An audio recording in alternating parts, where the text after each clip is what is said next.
So for those of you who don't know me, my name is Dr. Angela Riccobono. I'm a psychologist here at Mount Sinai. I work on the inpatient spinal cord, woohoo. And I've been here a long time, 24 years, and this conference, I have to say, is like a dream come true. So right off the bat, I want to thank everybody for getting up early on a rainy Saturday morning and being here. Okay, thank you. So on behalf of Mount Sinai's Rehabilitation Center and the Mount Sinai Spinal Cord Injury Model System, I want to, with great pride and excitement, welcome everybody here to the From Injury to Intimacy, Embracing Sexuality After Spinal Cord Injury for Healthcare Professional Conference. So welcome everybody. So the conference, people say, how could you do such a thing? It was made possible by the generosity of the Craig H. Nielsen Foundation. For those of you who don't know it, it's a wonderful, wonderful foundation that helps quality of life projects for people with spinal cord injury. So we thank them very deeply. Additionally, it would not have been possible without our community partners. So we had 4 community partners: the New York City chapter of United Spinal Association, Independence Care System, the Access Project, and Hollister. So they were just invaluable. So why do this conference? And I would say that the reason this conference is so important is that everyone is deserving of giving and receiving love, and this is really about love.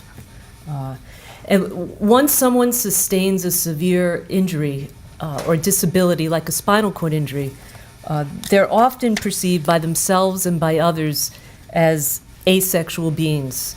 And I've actually had patients say, I feel like a mascot, I feel like a sidekick, and I feel like I'm forever stuck in the friend zone. Yet their sexual urges and desire for intimacy continue. Those don't go away with spinal cord injury at all.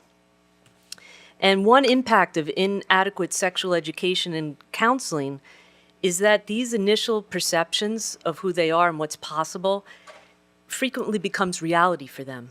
And it leaves many individuals with spinal cord injury living unnecessarily diminished lives. So with accurate sexual information and guidance, people with SCI can form new self-perceptions and can be empowered to embrace their sensual potential as sexual beings. This results in the formation of realistic hope for finding a mate, creating intimacy, and leading a fulfilling life. So briefly, the origins of this conference started with Jim Cesario, our outreach coordinator. He's sitting in the back there. Raise your hand, Jimmy. And Jim recognized a need that we needed to expand our sexual programming for people with spinal cord injury.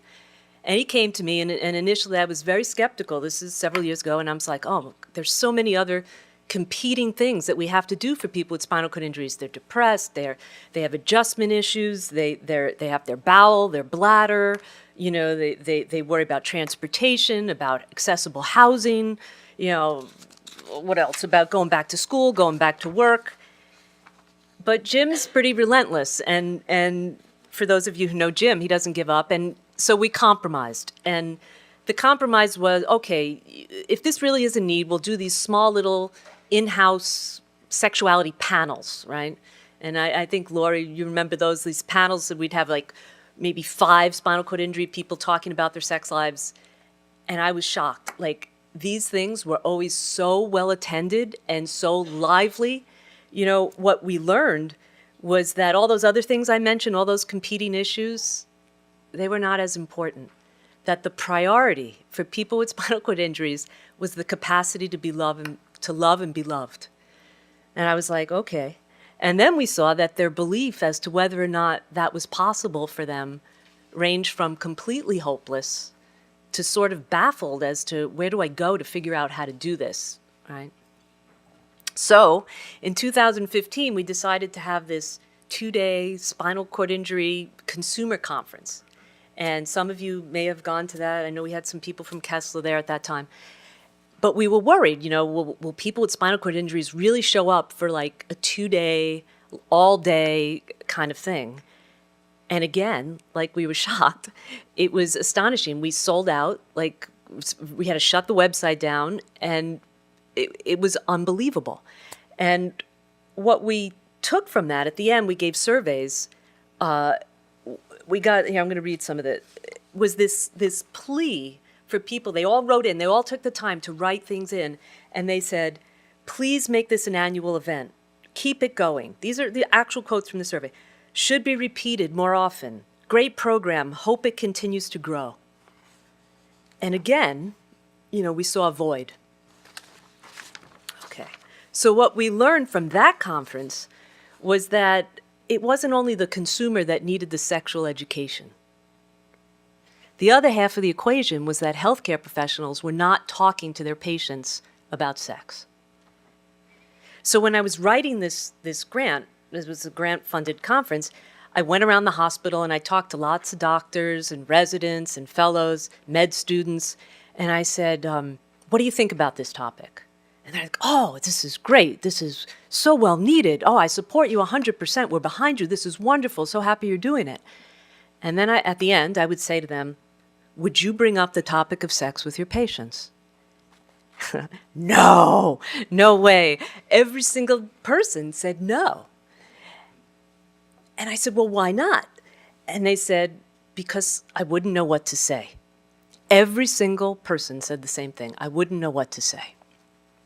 So even though this was a really important topic to everyone, they still shied away from bringing it up because they wouldn't know what to say.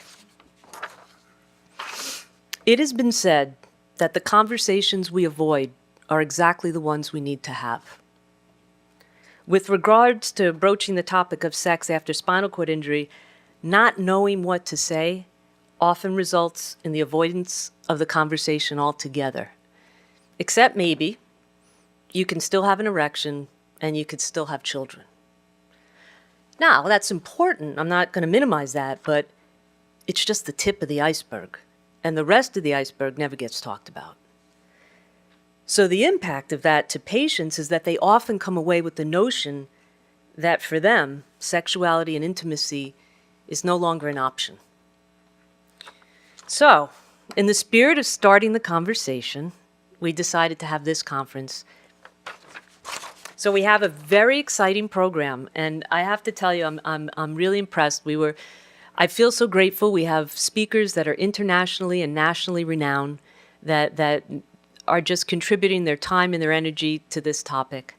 So I'll just name a few of the people on our program. We have Dr. Danielle Shapuk, Dr. Marcely Sipsky-Alexander, Dr. Jeffrey Klein, Lauren Varali, Damon Rosier, a very brave consumer panel that you'll see in the afternoon, and Dr. Adam Stein, who's bringing along KP Portelli, a second-year medical student that's going to assist in a role play. So let me tell you a little about the way the conference is organized. The morning is going to be basically a lot of knowledge, because the belief that we have is that people are not going to feel comfortable talking about something that they don't understand, that they don't know. So first you sort of have to know what's possible for people after spinal cord injury. How does it work, right? So once you know that, that's the morning program. The afternoon will be, now that you know, how do you communicate it? How do you bring up this topic? What kind of questions do you ask? And when you ask the questions and they come up with a problem or a counseling issue, how do you address it? How do you go from there, Because I think that it's important to have some skills so you feel comfortable once people bring up the topic, how to talk about it.